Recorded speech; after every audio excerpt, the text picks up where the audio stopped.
kelmaddan cusub oo degsiimo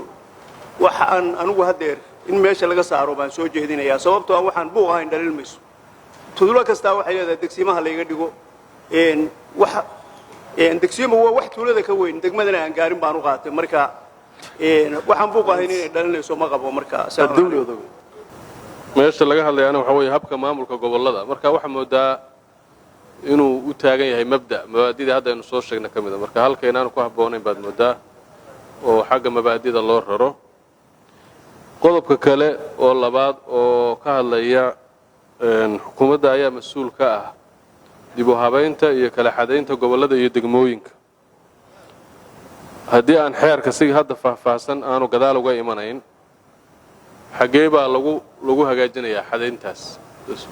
yani soo in xeerkan hadda lagaga shaqeeyo maaha waa qodobka labaad oo ka hadlaya xukuumadda ayaa mas'uul ka ah dib u habaynta iyo kala xadaynta gobolada iyo degmooyinka sida ku cad qodobka 120aad warada saddexaad ee dastuurka wuxuu tilmaamayaa in yani kala xadaynta ay xukuumaddu leedahay xeerkan haddaan hadda lagu kala xadayn ma xeer hoosaad baa laga dhigi doonaa yani xagee buu miyuu soo socdaa oo qodobo soo socdaa si fiican u kala xadaynaya ka hadlaya kala xadaynta mise waxaa laga dhigi doonaa habraac iyo xeer hoosaad arrintaas inaan noo iftiimisaan baan rabnaa qodobka koowaadna inuu mabaadida aynu ka soo hadalay ka u taagan yahay bay u egta guddigan ku wareejinayaa بسم الله الرحمن الرحيم وما سنتين qodobka adasiis su'aashiisa oo ku saabsan qodobada qodobka 20aad ee xeerkan baa wuxuu qorayaa iyadoo faahfaahsan degmooyinka cusub iyo kuwa ka farcamaan iyo waxa soo dhan in daraasad cad lagu sameeyo oo lagu soo saarayo digrii madaxweyne baarlamaanka laga ansixinayo marka iyadoo faahfaahsan waa inoo soo socotaa gaari doonaa insha Allah dambiyada abaabulan ee ka dhici kara gobolka maadaama ka hortag laga hadlaayo waa in sirdoonku oo xogta nabadgelyada iyo waxyaabaha dhici kara dee isaga u xil saaran oo inuu qayb ka noqdo haddii aan waxyaabo kale oo diidaya amniyan jirin waxaan soo jeedin lahayn in sirdoonka gobolka cidda u joogtaa ay qayb ka noqoto guddida shataal uu qorayo taliyaha qaybta uu soo galo duqa magaalada uu soo galo oo mataqan baa ku qoran ba iyo taaba ku qoran taa wax ku qoran taliyaha qaybta uu soo galo waxaan si practically asbuucii la soo dhaafay taliyaha qaybta gobolka bari ayaa beejkiisa wuxuu ku soo qoray inuu gudoomiyay shirkii amniga gobolka bari uu gudoomiyay ayuu beejkiisa ku soo qoray hadda laga arkay oo sawirada laga arkay inta badan waxa dhacda taliyaasha qaybuhu waxay la fariistaan gudoonka gobolka iyagoo la jargareynaya shirka la jargareynaya waana wax sharci ka baxsan oo aan sharci ahayn ashaxna aan ahayn waa in gudoonka la fariistaan gudoomiye labada gudoomiye waxay la fariistaan taliyaha qaybta miiska saraakiisha caadiga la fariistaa marka wax soo jiraan oo qaladkay saxayna anaga sharciga saxayna marka waxaan rabnaa in taliyaha qayb kasta uu ka mid noqdo saraakiisha miiska fadhida oo aan gudoomin beeskiisa ku soo qoray shir dambe inuu gudoomiyo gudoomiyaha gobolka ayaa mas'uul ka ah dowladda dhexe shirkan sida gudoomiye ka ah assalaamu calaykum waraxmatullaahi wabarakaatuh qaab dhismeedku baan xogo wax ka sixi lahaa waxaan dhihi lahaa meesha waxaa hadda ka maqan taliyaha nabad sugiddan waa ka maqan yahay isku duwaha dawladaha hoose oo ah sarkaalka saddexaad ee gobolka ugu sarreeyana waa ka maqan yahay marka waxaan dhihi lahaa labadaba ha lagu daro taliyaha nabad sugidda lagu daro waxaan kaloo qabaa qodob kale in halkaa lagu soo daro halka waxaan ku qoran guddiga horumarinta nabadgelyada in lagu soo daro guddiga horumarinta gobolka sababtoo ah oo noqdo guddi gaar ah oo ka kooban duqa degmada gudoomiyaha gobolka gudoomiyaasha degmooyinka iyo isduwayaasha iyo gudoomiyaasha iyo guddiyada horumarinta in golahaas lagu soo daro way 4 biloodna mar is arkaan sababtoo maanta dhan in security waxa moodaa xeerka dhan ammaan bis inuu maaragtay oo wax horumarin aysan ku jirin ay warbixinta gobolka gudoomiyaha gobolka dhageysto ee isku wareystaan waxyaalaha horumarinta ah waajibaadna loo sameeyo 4 bilood mar laga dhigo shirkaas inuu dhaco si xaaladda gobolka iyo horumarka socod loo ogaado oo ay ka koobnaadaan gudoomiyaha gobolka gudoomiyaasha degmooyinka isduwayaasha heer gobol iyo guddiyada degmooyinka hadii jira horumarin si ay halka warbixin isaga wareystaan waa jeclaan lahaa haddaan cod u helo in lagu soo daro marka xogayaa dawladda hoose in lagu daro qodobka waa soo jeedin lahaa muhiim gaar uu yahay intaasaan ku daray assalaamu calaykum anigu qodobada shanta ah in shantooda loo waa qabaa laakiin waxaan qabaa taliyaha laanta dembi baarista in lagu bedelo taliyaha nabad sugidda sababtoo ah taliyaha laanta dembi baarista wuxuu hoos tagaa taliyaha qaybta oo qaybtiina taliyii baa u fadhiya oo wixii nidaam la wadaagaya laakiin waxaan qabaa taliyaha nabad sugidda in qodobka shanaad laga dhigo oo isagoo lagu soo kordhiyo saasan qabaa anigu aan mahadsantihi qodobka 7 wixii heer gobol waxa moodaa inay dastuuri yihiin qodobka 120 ee dastuurka wuxuu qorayaa magacaabista gobolka guddiga nabadgelyada gobolka waajibaadkooda shaqo waxaas oo dhan waa wax dastuuriya dama aqaan in wixii dastuurka ka baxsan qori karo in kale jira sheegayna hadduu guddigan guddi jira uu yahayna in warbixinaha kaleeto horumarinta iyo waxaasna lagu daro macnihii nabadgelyada ammaanka iyo horumarinta gobolka maadaama ay mar walba fadhiisanayaan ay iswaraysanayaan shaqadaas ay ka qayb qaataan hadduu jiro marka guddi nabadgelyo iyo amni ee degmada hadduu jiro waxa weeye xogayaha in lagu soo daro dawladda hoose hadduusan jirin laakiin mar walba oo yani qofku title gooniya uu leeyahay oo degmadiina wax fiican ay ka socdaan gobolkiina wax fiican ay ka socdaan warbixintuna waa fiicnaanaysaa shaqaduna waa qurux badnaanaysaa xildhibaan dhakuul siduu sheegay maanta dhakuul baan raacayaaye waxa weeye taliyaha laanta dembi baarista in lagu bedelo maadaamuu hoos tago taliyaha qaybta warbixinta siinaya oo macnihii dhahar iyo dhakuul meesha ay magaranaysaa isku raaceen aad baa mahadsantii laakiin anigu qodob kan ka duwan baan qabaa anigu waxaan aaminsanahay arrintan nabadgelyada guddiga nabadgelyada gobolka in dib loo dhigo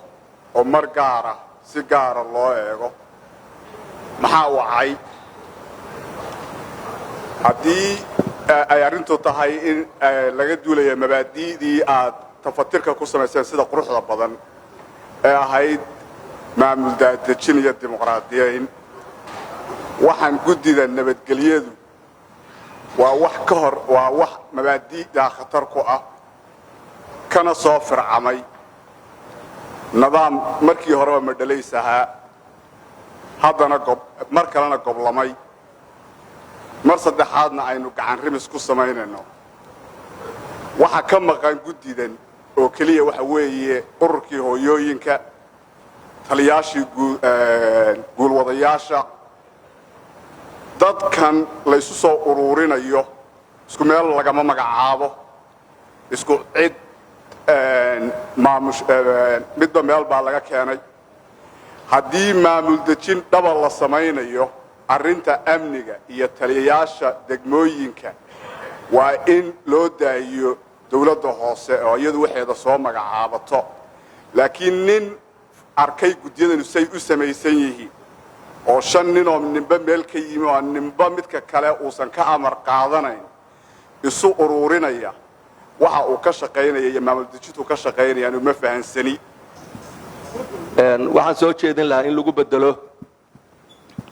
gudoomiyaha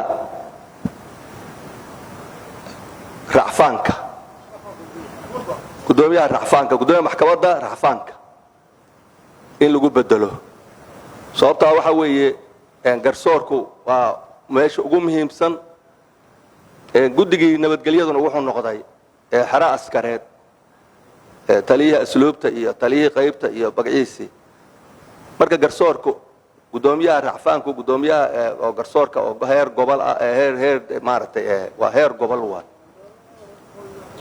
isaga lagu bedelo xogayaha dawladda hoose waxa ka muhiimsan xogayaha dawladda hoose markii la leeyahay ma moodid khibrad inay meesha ka muuqato isu duwaa dawladaha hoose heer gobol ah jooga haddii cid lagu maaragtay ay mudan tahay oo shaqadaas waxa weeye lagu dari karo asaga ka muhiimsan oo kana shaqo weyn dawladaha hoose oo degmooyinka oo dhan hoos yimaadaan marka hal laga saaro taliyaha laanta baarista meesha laga saaro male asaan oran lahaa assalaamu calaykum in hay'adda nabad sugidda hoggaankeeda heer gobol ama taliyaheeda heer gobol lagu daro waa midda koowaad. waa midda labaad oo ayadana aan ku sakan garanayo xildhibaan Sheekh Adduunyo oo ah sharinka ama bartakoolka dawladnimadu bartakoolka ma soo hadho waxaana moodaa hadda ama degmo ama gobol in la isbarbaryac tira badan jiro. waxaanu ognahay golayaasha deegaanka iyo duqa magaaladu inuu hadda qof iyo cod baynu aadnayo dad baa soo doorta legitimate power bay haystaan waana politicians markii la fiiriyo category ay kaga jiraan dawladnimada. isu duwayaasha iyo shaqaalaha heer gobolna waa civil servant halkaas ay aadayaan haddaysan military iyo halka aysan ahayn. marka haddii gudoomiyaha gobolku maqan yahay ku-xigeenadiisu maqan yihiin waxaan qabaa gudoomiyaha caasimadda heer gobol oo markaa joogaahi ama duqa magaalada heer gobol dalkii heer magaalo madax inuu jeergareeyaan qabaa. aad iyo aad baa umahadsantihi. aynu ku darno farqad kale oo ah guddiga nabadgelyada heer degmo. aniga taladayda maadaama kiisaskan waxa weeye inta badan dembiyada dhaca hadda dembiyo ka duwan dembiyadii hore ay yihiin in waxa weeye guddiga nabadgelyada heer degmo oo maayarka magaaladu iyo guddigiisa joogtadu ay iyagu jeergareeyaan saldhigyada degmada ay xukumaanna iyagu ay markaa amniga kula xisaabtamaan si loo daadajiyo shaqadii amniga. marka qodobkan ku darayaa waa qodobkaas in la sameeyo farqad labaad oo ah guddiga nabadgelyada heer degmo maayarka degmadu markaa jeergareeyo xogayuhu xubin ka yahay dawladaha hoose guddiga joogtada ee golaha deegaankuna iyaguna markaa shaqada qayb ka noqdaan si hadda inta badan degmooyinka hadda eedaa oo kale xubnaha ama xildhibaanada la soo doorto hadda qof iyo codku inta badan xildhibaan walba xaafadiisa ama meesha uu degan yahay inta badan shaqadeeda waxa weeye iyaga loo xilsaaray. sidoo kale waxa la sameeyay hadda degmada Boosaaso tusaale ahaan in maamul daadejin la sameeyo 4 xaafadood baa degmadii loo qaybiyay 4tii xaafado walba waxay leedahay xafiis iyo saldhigga ay iyadu xukunto xildhibaanaha ku ataaj karaysan. marka waxaan isleeyahay waxaan u baahannahay guddiga nabadgelyada heer degmo inaguna aynu maamul daadejin samayno. marka waa mahadsantii. iga horeeyey oo ah nabad sugiddu inay muhiim u tahay in lagu daro guddiga nabadgelyada gobolka. arinta kale oo aan ku dari lahaa waxay tahay laba arrimood baan ku dari lahaa ciidamada booliska iyo asluubta iyo daraawiish baan leenahay. waxaa jira maadaama nabadgelyo laga hadlayo in boos laga siiyo daraawiishta maadaama asluubtiina ay ku jirto meesha nabad suguddiina hadda xildhibaano badan ay sikin gareeyeen dalkuna uu leeyahay 3 ciidan daraawiishtuna maadaama ay nabadgelyada iyo argixisada dirarka iyo xuduudaha ay ka shaqeynayaan. waxaan kaloo aan iga muuqata duqa degmada mar haddii heer gobol laga hadlayo waa kee duqa degmadaas. gobolku wuxuu leeyahay 6 degmo 7 degmo tusaale ahaan haddii loola jeedo duqa degmada caasimadda gobolkaas waa in lagu caddeeyo baan jeclaan lahaa. guddiga arrintaasaan weydiin lahaa duqa degmadu waa kee. gobolka nugaal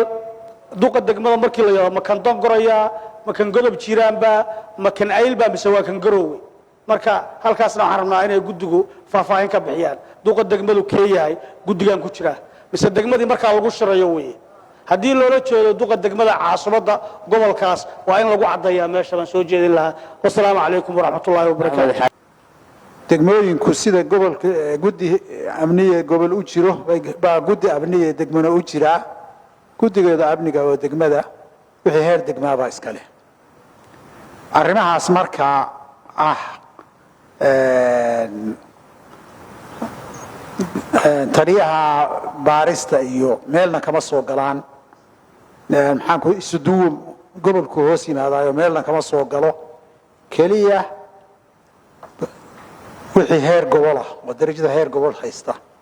baa iska leh. taas waa qodob. qodobka ah nabad sugiddu inay ka mid noqoto waa sax waa heer gobol. heer degmana way jiraan heer gobolna waa jiraa. ninka nabad sugidda oo heerka gobol inuu ka mid noqdo waa arrintaasna waa sax. marka wixii heer gobol ah iyadoo aan la kala saarin oo ama amni ka shaqeeya ama maamul ka shaqeeya baa arrintaa iskale xubinta kaliya ku soo raacdana waa guddiga waa guddoomiyaha degmada caasimadda weeye guddoomiyaha duqa caasimadda gobolka weeye taa marka laga yimaado ereygaan hadda qoslaaye iyo iiga horreeyeen oo ah kee yahay duqa degmadu waa in la raaciyaa siiqayn weeye waa in la raaciyaa duqa caasimadda in la raaciyo weeye iyaduna taa weeye waxa ii saddexeeya arrinta kaleeto oo ku saabsan dadka ka hooseeya ama xogeeye ha noqdaan ama guddoomiyayaal degmo ha noqdaan ama nidaamyo kale oo guddiyo ah bay ku jiraan sida guddiga horumarinta oo kale guddiyada horumarinta oo kale iyo wax lamida marka hawluhu sida ay u dhisan yihiin dowladnimadu waaba dhisan tahay sida ay u dhisan tahay uun bay magacaanta u kala leedahay heer gobol heer degmo heer guddi horumarineed iyo wixii lamida guddiga horumarinta gobolka jira marka sidaa inay arrintu u kala caddahay baan badanaaba waa la isu dhowdhow yahay guddiga nabadgelyadu wax haddeer cusub maahay waa wax soo jireen ah oo weligii soo jiray sidii axmed xaaji iyo raggii iga horreeye sheegeen buuna yahay waxa keliya ku siyaadaa waxa weeye qolaatan la yidhaaho CID-da CID-du waxay ka mid tahay taliyaha qaybta booliska hoos yimaadaan sidii raggu u sheegay marka halkaas in lagu bedelo taliyaha nabad sugidda ayaa ku jira xoogayana ma soo geli karo qof kaloo maamulna ma soo geli karo haddii guddoomiyaha gobolku maqan yahayna ku-xigeenadiisa mas-uuliyadda iyo jeerin kale oo kusimaha guddoomiyaha gobolka baa markaa noqonaya duqa magaaladu wuxuu ka mid yahay guddiga degmada buu madaxu yahay ee nabadgelyada shirkan xubin buu ka yahay laakiin in lagu caddeeyo sidii saaxiibaday u sheegeen duqa ka qaybgalaya inuusan duq walba noqone iska furane uu yahay duqa maaragtay caasimadda baa muhiimaddu tahay aad baan idiin salaamayaa guddiga nabadgelyada gobolka iyo guddiga horumarinta gobolka guddiga horumarinta gobolku hadda meesha wayna ka maqan yahay inaan ku soo darnaana muhiim buu yahay xeerkan kuma qorna ma soo socdaa okay guddiga marka nabadgelyada gobolka sidaa la sheegay waa mas-uuliyiinta heer gobol waxa raaca duqowda degmooyinka duqa degmada maaha xeerka lowlambersan waaga fershinkii hore waxa ku qornaan jiray duqowda degmooyinka annagu duqowda degmooyinkaanu ahaan jirnay waxaanu kaga qaybgeli jirnay shirka telefoon baanu kaga qaybgeli jirnay ama waa soo xaadiri jiray marka xaaladda jiraanin hadba degmadii la joogo haddii uu joogona maayarkeedu si toos uga qayb galaa hadday xaaladda jidhana waa yimaadaan waa ka qayb galaan haddii kalena waxay leeyihiin qaab ay riboodka ku wadaagaan subaxa marka duqowda degmooyinku waxay ka mid yihiin guddiga nabadgelyada heer gobol bay ka mid yihiin taliyaha CID-du waa taliyaha CID-da gobolka ayaa isaguna ka qayb galaa shirka ma garanaysaa laanta baarista gobolka heer gobol weeye degmada markii joogana guddiga nabadgelyada heer degmo waxa ka qayb gasha laanta degmada oo heer degmo marka sidii warkii la isu keenay oo dhan way istegayaa wixii heer gobol ah oo madaxda mas'uuliyiinta gobolka ah oo lagu daray maayarada degmooyinka ayaa shirka waxa la yiraahdaa guddiga nabadgelyada gobolka guddiga heer gobol guddoomiyaha ah iyo hadduu maqan yahay ku-xigeenadiisa haddii ay maqan yihiin taliya qaybta waa sababtoo ah taliya qaybta wuxuu xukumaa degmooyinkaas oo dhan amnigoodii laakiin guddoomiyaha degmada oo xubinta ka ahi degmadaas kaliya xukumaa degmooyinkuna waxay leeyihiin guddi fulin oo guddoomiyaha degmadu guddoomiye u yahay taliyahaas ligu ku jiro xogayuu ku jiro bay degmooyinku leeyihiin oo guddiga fulinta la yidhahdaa iyagana oo iyaguna amnigii iyo degmada fulinta iyaga mas-uulka ah marka arrinta waxaan kusoo koobnaa baan qabaa anigu sida ay u qoran tahay oo hadda guddiga gobolka amniga gobolka in qodobka taliyaha lagu soo daro بسم الله الرحمن الرحيم horta waa mahadsantihiin mudanayaashu su-aalihii aadna weydiiseen intiisii badnayd idinkaaban caawiyo isaga jawaabay maadaama dad badan oo gobollada iyo degmooyinka kasoo shaqeeya ay jiraan horta waxaa fiican in qodobka laga hadlaya aad si fiican u akridaan qodobka 7 wuxuu ka hadlayaa guddiga nabadgelyada gobolka kama hadlayo guddiga nabadgelyada puntland wuxuuna markaa ku kooban yahay gobolka iyo degmooyinka hoostaga isla markaana waxaa laga sii hadlayaa amniga horumarin laga hadli maayo wax kale laga hadli maayo amnigana gobolku uu ku sugan yahay xaaladiisa mas-uuliyiinta ugu sarraysa ee go'aan ka gaari karta ayay tahay inay ka shiraan guddoomiyaha gobolka gudoomiye ku-xigeenka taliyaha qaybta booliska duqa degmada taliyaha halkaa taliyaha nabad sugidda in lagu soo daro waa qabaa anigu waxay qaabilsan tahay markaa nabadgelyadii gobolka dowladduna waa kala qaybsan tahay oo waxaa weeye 3 heer weeye waa puntland oo dowladdii dhexa ah iyo gobolkii iyo degmadii hadda xildhibaanada qaar baa taliyaha daraawiishta lagu daro taliyaha daraawiishta iyo taliyaha boolisku keliya taliyaha daraawiishta iyo taliyaha boolisku waxay ka qayb geli karaan markii heer puntland ay tahay laakiin gobolka markay tahay booliska waxaa u qaabilsan taliyaha qaybta wasaaraddiina waxaa u qaabilsan gobolka gobolkuna inta keliya mas-uuliyadahan keliyuba ku leeyahay hadda dowladda dejinta waxa kaloo dhan waxaa qaabilsan dowladaha hoose ina dowladda dhexe baa ka haysata waana isu dhawaayeen su-aaluhu tala soo jeedintii dhahar iyo dhakuul iyo in taliyaha nabad sugidda lagu daro arrintaas aniga way la saxan tahay shiikh haduun arrintii uu ka hadlayay in taliyaha qaybta uu guddoomiyo dee arrin maamul oo khaldan weeye waayo waa saxitaan bay u baahan tahay sharci maaha iyadoo guddiga amniga laga hadlayo oo guddoomiyihii gobolka iyo guddoomiye ku-xigeenkii si cad buu u sheegayaa cidda mas-uuliyadda le haddii guddoomiyihii maqan yahay guddoomiye ku-xigeenada ayaa hagidda leh waxaa kaloo laga hadlayay in lagu soo daro dowladda xogayaha hoose iyo sudooyaha waa technical kuwaas xogayaha dowladda hoose wasaaraddu wakiil ka yahay marka wixii in sidaa loo kala saaro oo gobolka lagu ekeeyo weeye maadaama qodobkuba gobolka tilmaamayo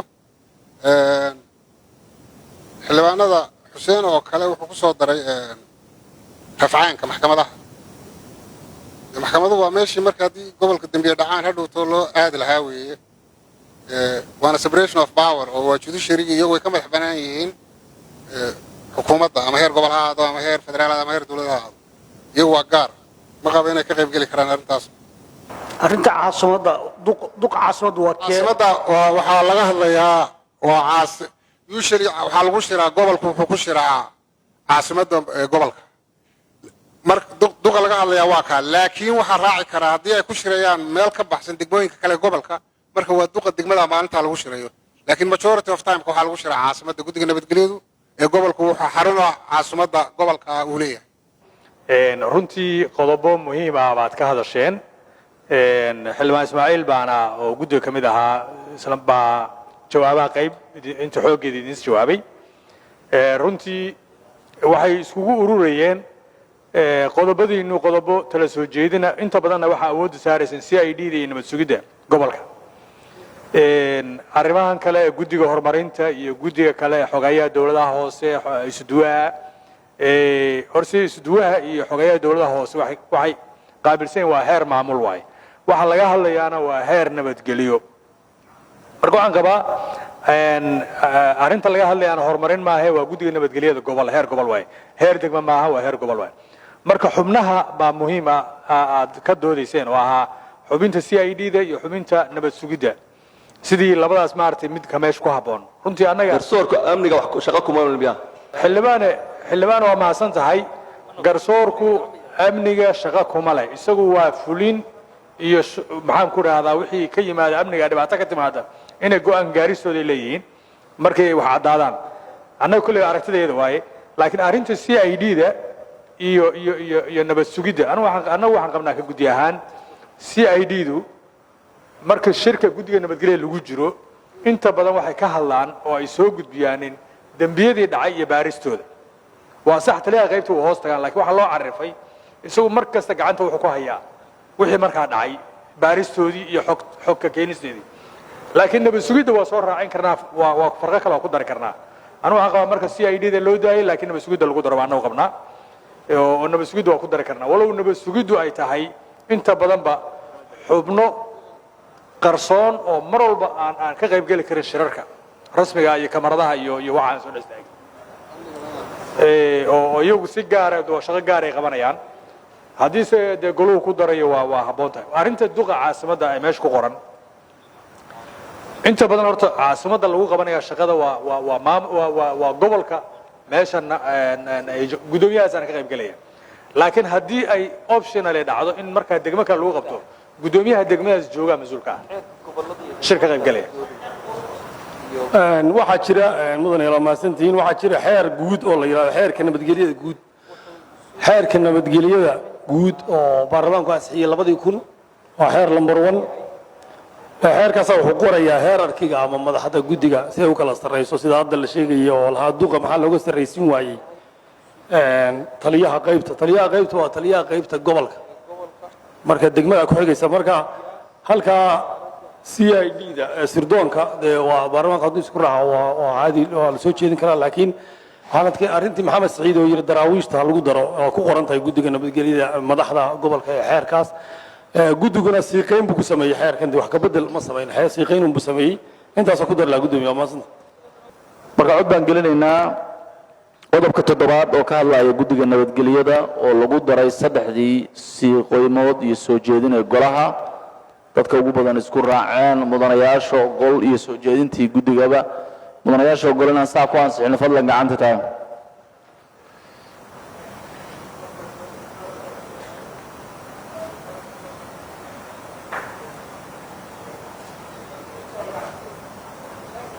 dajiya